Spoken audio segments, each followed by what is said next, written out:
लालची व्यापारी। दादी के पोते को बहुत तेज बुखार था। घर में दवाई लाने के लिए थोड़े से भी पैसे नहीं थे। इसीलिए दादी मंदिर में रखे गहने को उठाती है और बेचने के लिए तुरंत एक व्यापारी के पास पहुंचती है। साहब, साहब रहम करो साहब। क्या हो गया काकी? इतनी बारिश में यहाँ और इतनी घबराई हुई क्यों हैं आप? मेरा पोता बहुत बीमार है। उसे 4 दिन से बहुत तेज बुखार है। बुखार उतरने का नाम ही नहीं ले रहा। उसके इलाज के लिए 3000 रुपए की सख्त जरूरत है। मेरा बेटा तो शहर कमाने गया है, आएगा तो मैं पैसे लौटा दूंगी। और मेरे पास एक कीमती सामान भी है। इसे मेरे पति दूर शहर से लाए थे। कह रहे थे ये बहुत महंगे हैं। आप तो व्यापारी हैं, सब समझते हैं, जरा देखिए। पायल बेहद छोटी थी। काफी पुरानी होने के कारण रंग जरा धूमिल हो गया था, लेकिन गहने में एक अलग सी चमक थी।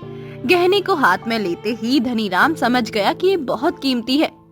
अरे इसमें तो चांदी से भी ज्यादा चमक है, कहीं प्लेटिनम तो नहीं? अब तो इससे ये पायल लेकर रहूंगा कैसे भी करके। क्या सोच रहे साहब, थोड़े पैसे दे दीजिए ना।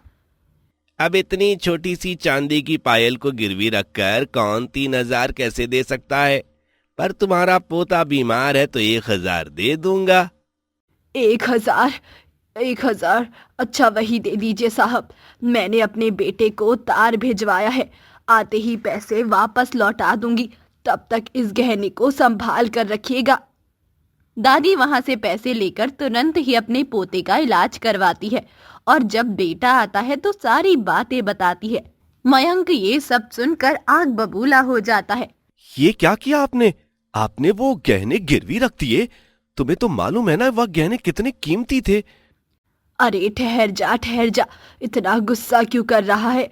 वो गहने मैंने गिरवी रखे हैं, बेचे नहीं है। अभी चल कर छुड़वा लेते हैं। आपने जहाँ गहने गिरवी रखे हैं उस जगह को बताइए। बुढ़िया दादी तुरंत ही अपने बेटे को लेकर व्यापारी धनीराम के पास आती है। पहले तो बुढ़िया को देख धनीराम छिपने की कोशिश करता है, फिर जब असफल होता है तो सामने आकर गुस्से में बोलता है। बोलो बुढ़िया, क्या चाहिए? मैं आपके पैसे लौटाने आई हूँ सेठ जी। अच्छा लाओ। पहले मेरा सामान तो वापस करो। अरे कौन सा सामान? मैंने वो गहने दिए थे ना, कहा था बहुत कीमती है, मेरी अमानत है। अच्छा वो गहने, उसे तो कोई खरीदता भी नहीं, मैंने उसे पिघला दिया। इतनी सी चांदी निकली, 500 रुपए का भी नहीं होगा। फिर भी ये लो 500 रख लो।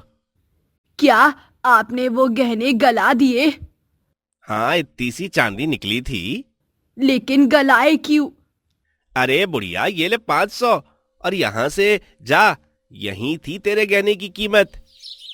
इतना कहकर धनीराम दादी को धक्का मार देता है, जिसके बाद तो मयंक के गुस्से का कोई आपा नहीं रहता। हमें बेवकूफ ना बनाओ लाला, वापस करो गहने या फिर दो पैसे। वो मेरे पिताजी की आखिरी निशानी थी, उसकी कीमत 3 लाख में थी।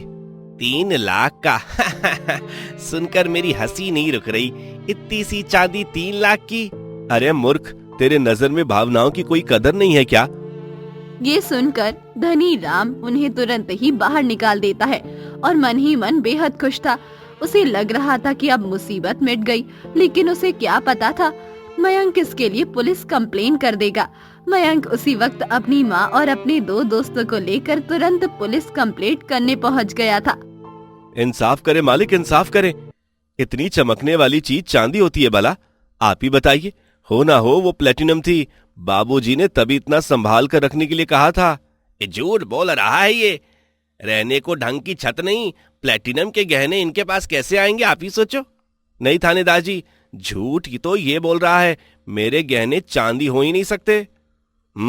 धनीराम कि वो गहने किस किस ने देखा था?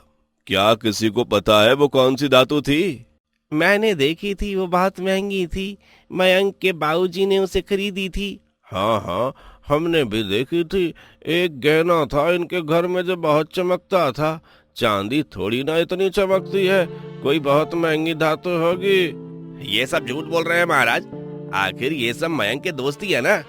लेकिन मालिक, कायदे से देखे तो धनीराम ने नाइंसाफी की है।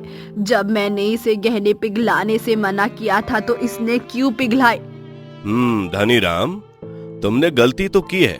अब चाहे वो गहने कितने के भी हो, ये लोग जितना बोलेंगे तुम्हें उतना देना ही पड़ेगा। मेरी नजर में वो गहने 10 लाख के थे। क्या 10 लाख 3 लाख के थे वो गहने? वैसे तो गहने अनमोल थे, पर 3 लाख ही सही। ठीक है, उधार रखो, बाद में दे दूंगा। बाद में तुम देने से रहे। अब मैं क्या करूं, गहने महंगे ही लग रहे हैं। प्लेटिनम हुई तो 10-12 लाख में तो मिलेगी ही।